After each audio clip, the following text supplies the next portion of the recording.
പുതിയൊരു വീഡിയോയിലേക്ക് എല്ലാവർക്കും സ്വാഗതം. അപ്പോൾ ഇന്ന് നമ്മൾ ചെയ്യാൻ പോകുന്നത് ഒരു അടിപൊളി ഇൻഡോർ പോട്ടാണ്.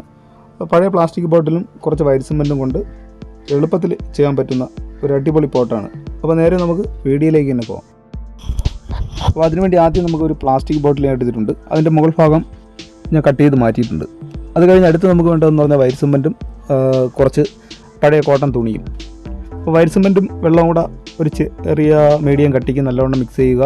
എന്നിട്ട് തുണി അതിൽ മുക്കിയിട്ട് നമുക്ക് ആ ബോട്ടിലിൻ്റെ പുറത്തെ സൈഡിൽ നല്ലവണ്ണം ചുറ്റി കെട്ടാം.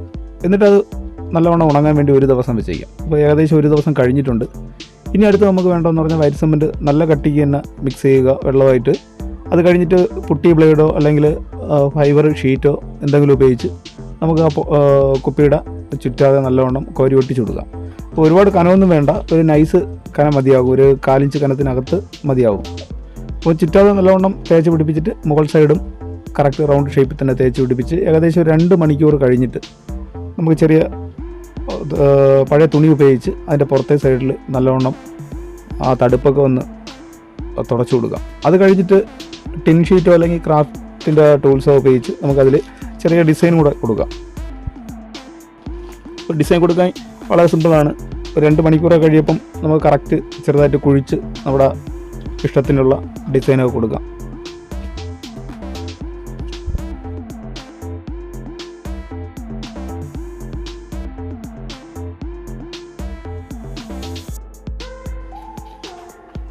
ഇനി അടുത്ത് നമുക്ക് ചെയ്യേണ്ടതെന്ന് പറഞ്ഞാൽ നമ്മൾ ഉണ്ടാക്കുന്ന പോട്ട് ഏകദേശം ഒരു കരടിയുടെ ഷേപ്പിലുള്ള ഒരു പോട്ടാണ് ഉണ്ടാക്കുന്നത്. അപ്പം അതിൻ്റെ മൂക്കിൻ്റെ ആ ഭാഗത്ത് നല്ല കട്ടിക്ക് തന്നെ ഒട്ടിച്ച് വെച്ചിട്ടുണ്ട്. അത് കഴിഞ്ഞിട്ട് അതിൻ്റെ മുകൾ ഭാഗത്ത് 2 ചെവിയും കൂടെ നമുക്ക് ഫിറ്റ് ചെയ്ത് കൊടുക്കാം. അപ്പോൾ അതെല്ലാം വെച്ച് ഏകദേശം കുറച്ച് വെയിറ്റ് ചെയ്യപ്പം ഏകദേശം അതെല്ലാം നല്ലോണം ഉണങ്ങി പിടിക്കും.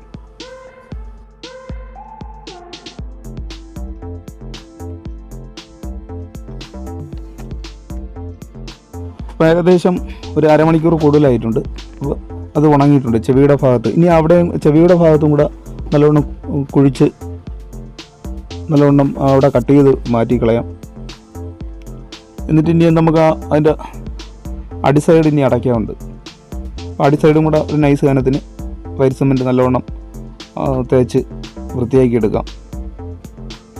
ഇനി ബാക്കി വരുന്ന ഭാഗത്തും കൂടെ ആ കുഴിവ് നല്ലവണ്ണം കൊടുക്കുക. അതെല്ലാം കഴിഞ്ഞ് ഏകദേശം ഒരു ദിവസം അല്ലെങ്കിൽ 2 ദിവസം നല്ലവണ്ണം ഉണങ്ങാൻ വയ്ക്കുക. ഉണങ്ങിയതിന് ശേഷം എംബേൻ്റെ പേപ്പർ ഉപയോഗിച്ച് നല്ലവണ്ണം അതിൻ്റെ പുറത്തുള്ള വലിയ തടുപ്പെല്ലാം പേപ്പർ ചെയ്തിടുക.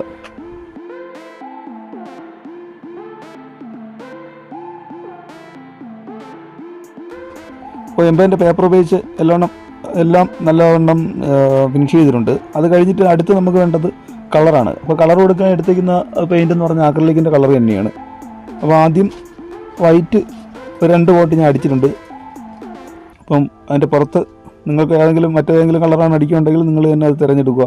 ഇനി ആ മൂക്കിൻ്റെ ഭാഗവും വായുടെ ഭാഗവും കൂടെ നമുക്ക് CD മാർക്കർ ഉപയോഗിച്ച് വരയ്ക്കുക. അത് കഴിഞ്ഞ് ആ ചെവിയുടെ അകത്ത് നല്ലൊരു കളർ കിട്ടാൻ വേണ്ടി നമ്മൾ ആക്രിലിക്കിൻ്റെ മറ്റൊരു കളറാണ് അടിച്ചിരിക്കുന്നത്. അപ്പോൾ എന്തായാലും ഈ വീഡിയോ ഇത്രയേ ഉള്ളൂ. ഇനി നല്ലോണം ഉണങ്ങാൻ നേരത്ത് ഇതിലൊരു കോട്ട് ക്ലിയർ വാനിഷ് അടിക്കുമ്പം കാണാൻ നല്ല ലുക്കായിരിക്കും. അപ്പോൾ എന്തായാലും ഇന്നത്തെ വീഡിയോ എല്ലാവർക്കും ഇഷ്ടമായെന്ന് വരുന്നു. വീഡിയോ ഇഷ്ടമായെങ്കിൽ ലൈക്ക് ചെയ്യുക, നിങ്ങളുടെ അഭിപ്രായങ്ങൾ കമൻറ്റ് ബോക്സിൽ അറിയിക്കുക. അപ്പോൾ എല്ലാ കൂട്ടുകാർക്കും ഒരിക്കൽ കൂടി ഗുഡ് ബൈ.